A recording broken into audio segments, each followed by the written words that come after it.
আমরা আমাদের মাননীয় উপাচার্য স্যারের সাথে কথা বলবো যাতে করে ফ্যাকাল্টি মিটিং এর বিষয়টি দ্রুত ব্যবস্থা হয়।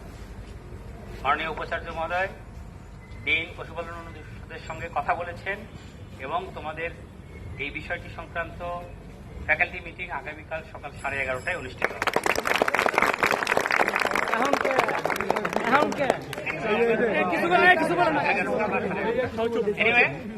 কাজেই এখন বিষয়টা যেহেতু ডিন স্যারের এখতিয়ারে, তোমাদের কাছে আমরা বলবো যে তোমরা উশৃঙ্খল না হয়ে সুশৃঙ্খল ভাবে তোমার ফ্যাকাল্টির যে শিক্ষকরা রয়েছেন যারা ফ্যাকাল্টি মিটিং এ বসবেন ওনাদের কাছে তোমাদের যে ফিলিংটুকু বা তোমাদের যে অনুভূতি তোমরা যা চাও যেভাবে চাও সেই বিষয়গুলি ওনাদের সামনে সুন্দর করে উপস্থাপন করো। যদিও তোমরা লিখিত দিয়েছো আমরা জানি, সেটি ওনারা নিশ্চয়ই চুলচেরা বিশ্লেষণ করবেন, বিশ্লেষণ করে একটা সিদ্ধান্তে আসবেন।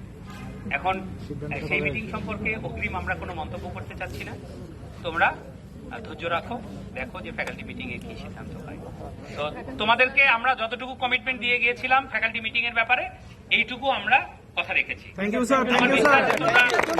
আমাদের প্রতি অবশ্যই ঠিক আছে, তোমাদেরকে অনেক ধন্যবাদ।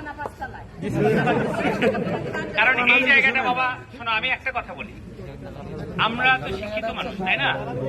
আমাদের প্রতিবাদ প্লিজ একটু শোনো, আমাদের প্রতিবাদের ভাষাটা যেন শিক্ষিত মানুষের মতো হয়। আমরা যেন এমন কোনো কথা না বলি, আমরা যেন এমন কোনো আচরণ না করি যেটা আমাদের যে হাইট সেই হাইটের সাথে যায় না। স্যার ওই পক্ষ থেকেও এরকম আচরণ আশা করতেছি আমরা। অবশ্যই তোমাদের মতো গালিগালাজ করবে, রংপুরের মানুষের আয়োডিন কম, তুমি আরেকবার বুঝাইলে ঠিক আছে।